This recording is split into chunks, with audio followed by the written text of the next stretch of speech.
Welcome. You're watching the Thrift Store Rundown, celebrating Valentine's Day by doing what we do best, bringing Hollywood, or should I say, Championship City, home on a budget for you and your Valentine. As you might be able to tell, I am thoroughly satisfied with the outcome of last night's Super Bowl. The LA Rams defeated the Cincinnati Bengals, and yes, that's exactly how you're supposed to pronounce their team name. Cut Joe Burrow and company some slack, would you?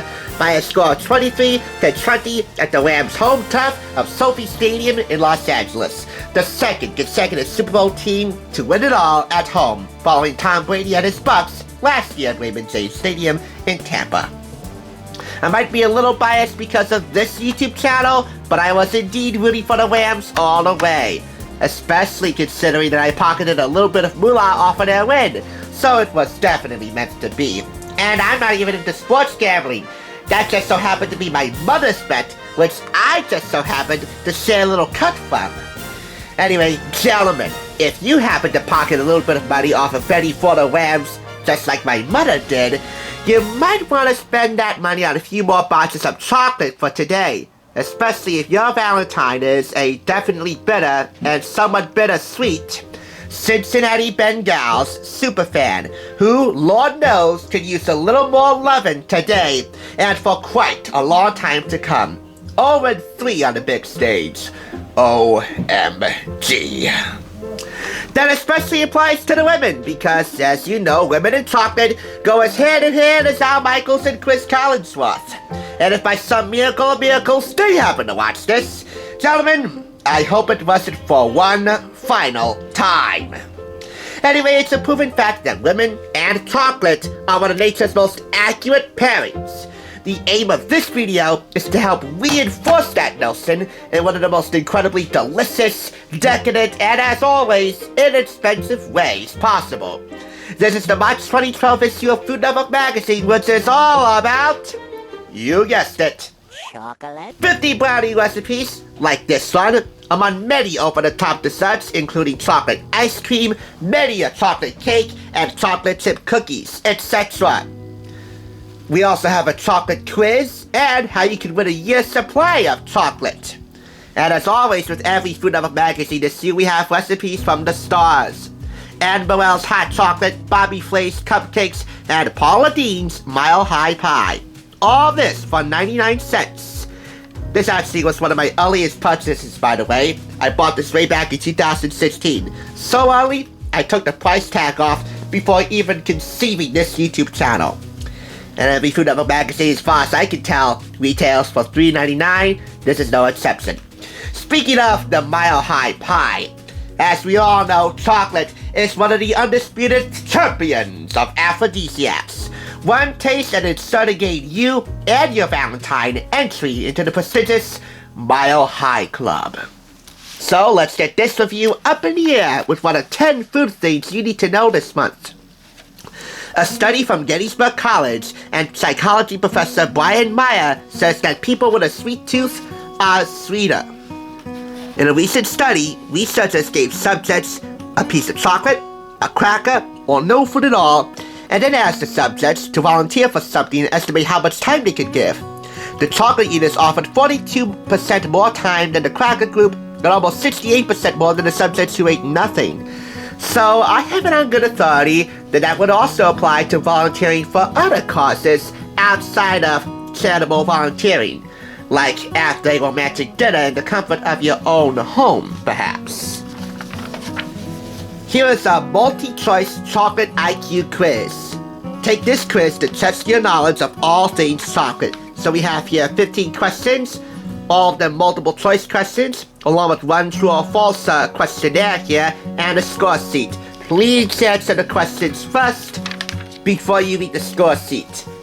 Otherwise, that's cheating. And yes, compared to the other form of cheating, this is the most acceptable form of cheating, although it is pretty low. I mean, you want to be the Foxy Brown or turning your Valentine's frown upside down, particularly if, again, he or she is a Bengals superfan. Don't cheat. That would just add insult to injury. Anyway, if you want to take your date out for a nice romantic dinner in lieu of cooking her anything, well, that's on you. I have no problem with that whatsoever. But if you don't have the money to take her out, and you really want to put in the effort to cook at least something, anything from scratch, I highly recommend Food Network's almost famous take of Outback Longhorn Steakhouse's almost famous chocolate mousse cake. I get to see them copy anything from Outback Steakhouse's dessert menu. I guess I should re-examine all my Food Network magazine issues. And that should be no problem. As you know, I recently reorganized all of my Food Network magazine and Everyday with Rachel Ray issues, so I have easier access to them. Which is why I want to ask you, do you want me to do a series based on those two magazines alone? Food Network magazine here and Everyday with Rachel Ray? That would be a great idea to stretch out the content so I stay more consistent in my uploads. Plus, you get a lot more delicious ideas for breakfast, lunch, and dinner. All, of course, on the cheap. Let me know. In the meantime, we turn to weekend cooking. 4 menus in here, all containing a hint of chocolate. Invite friends over for fun new meals from Food Network Kitchens. There's chocolate on every menu, including the first menu, which features a spectacular flourless chocolate cake for dessert. A towering flourless chocolate cake which serves 8 to 10. This towering flourless chocolate cake is the grand sweet finale to this steakhouse menu, with the main event being cocoa rub steak with bacon whiskey gravy. Get a nice good up close shot of that. And crispy baked potatoes. If you don't have the steakhouse money for you or your Valentine to dine at a steakhouse, you can certainly replicate a steakhouse quality meal thanks to the experts at Food Net Mag. We also have an Italian dinner party featuring bucatini, pesto, and shrimp, lemon white chocolate cookies, and suggestions for wine pairings like Nero di Avola, a French Chablis, and, let's see, a Malvasia Bianca. If I'm getting these pronunciations wrong, let me know. I think 2 out of 3 of them have been butchered, but the French Chablis, I think I got that one fairly correct. We also have here Make Ahead Brunch that has chocolate babka, a spiced fruit salad, and cherry coffee. We also have here step-by-step photographic instructions on how to make the chocolate babka, which is the centerpiece of your Make Ahead Brunch. And finally, mole for a crowd. This is turkey mole with a coyote, ikama salad, and spicy micheladas. There's the salad, that's the michelada. And by the way, mole does include Mexican drinking chocolate. In fact, watch Guy Fieri have somebody make the Mexican mole for you, like King of the Moles on Diners, Drive-Ins, and Dives, and you'll see it.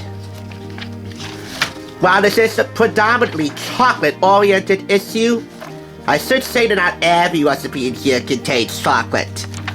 The weeknight cooking section here contains chocolate-free recipes. Because the old adage remains true, no dessert before dinner. But once you can master all the weeknight cooking recipes and their accompanying side dishes, well then, you can have a blast with the weekend cooking section, even though Valentine's Day falls on a Monday. Oh well. That reminds me, I should have done this on Valentine's Day weekend, but this is a last-minute edition. Either way, it gets 5 out of 5 claps all the same. Because I'm a chocolate fiend as well. Milk chocolate only, folks. Unless nobody specifies what kind of chocolate I'm eating, and I'm about to dig into a sinfully delicious chocolate mousse cake, chocolate lava cake, flourless chocolate cake, heck, even chocolate-covered bacon. Not. That's kind of an abomination for my taste. But anyway, if this spur of the moment review does not get you lots of compliments for you and your Valentine, then maybe you ought to wait another few years before you can finally bring the Lombardi Trophy to Cincinnati. In the meantime, to the losers go some sweet, sweet spoils. Chocolate! Chocolate! You are now Mr. and Mrs. Peterson, the second. Now you may kiss the bride. That was a real one. Bye! Bye. Have fun on your honeymoon. Thanks for watching TSR. Now, to see another awesome review like this one, click here. If you want to become a Hollywood bargain hunter, click here to subscribe. And I'll catch you on the thrift side.